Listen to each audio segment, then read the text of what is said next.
నమ్మభారతి అన్న 600 సంవత్సరాల తరువాత మా పోతనామాత్యుణ్ణి ఒక్కసారి వారసత్వంగా తీసుకొని ఆచరించాలని, ఇది రాజ్యానికి సర్వజ్ఞ సింగభూపాలునికి భాగవత కావ్యాన్ని అంకితమివ్వనన్నప్పుడు ఎల్లగొట్టినప్పుడు నాగలి కట్టుకున్నాడు కదా. నేను అదే చెప్పిన నాగలే కడతా, పోతనలాగా పోయి గొడ్లతో నాగలి కట్టను, మిమ్ములని ఎడ్లను చేసి మీ ఎన్ను పూసలను దున్నెతన్నుకో నాగలే కడతా అని రాసిన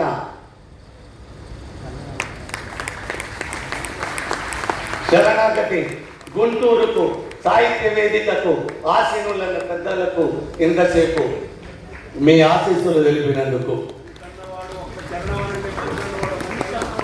మనిషి అన్న ఒక చరణం అనన్నా ఈ మనిషితో వచ్చింది సార్ నాకు బాగా. మాయమైపోతున్నాడమ్మా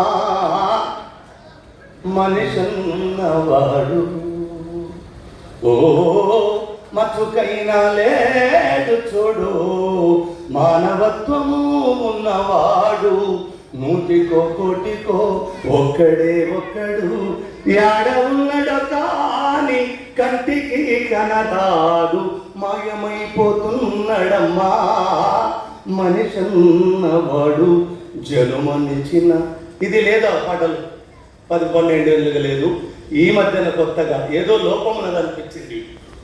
జనుమనిచ్చిన తల్లిదండ్రులను వదిలేసి యుగ ధర్మమిది అంటూ జగమేలబోతారు, అమ్మ నాన్నలు కాస్త అన్నమడిగితే చాలు కన్న బిడ్డలే రోజు కన్నెర్రజేస్తారు.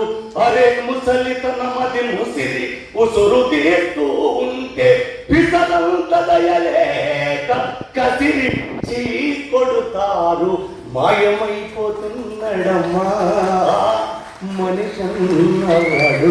నిలువెత్తు స్వార్థము నీడలా వస్తుంటే చెడిపోక ఏమైతడమ్మా, ఆత్మీయ బంధాల ప్రేమ సంబంధాల దిగజారుతున్నాడోయమ్మ, అవినీతి పెను ఆశ అంధకారములోన చిక్కిపోయే రోజు శిథిలమవుతున్నాడు, మాయమైపోతున్నాడమ్మా. ఈ ఉగాది పండుగలాగా ఎప్పుడు సంవత్సరానికి ఒకసారి కొత్త చిగుళ్ళతోటి కొత్త మామిడి పిందెలతోటి తిరిగొచ్చినట్టుగా సదా మనిషి ఉగాది లాగానే వర్ధిల్లాలని మనస వాచ కర్మన కోరుకుంటూ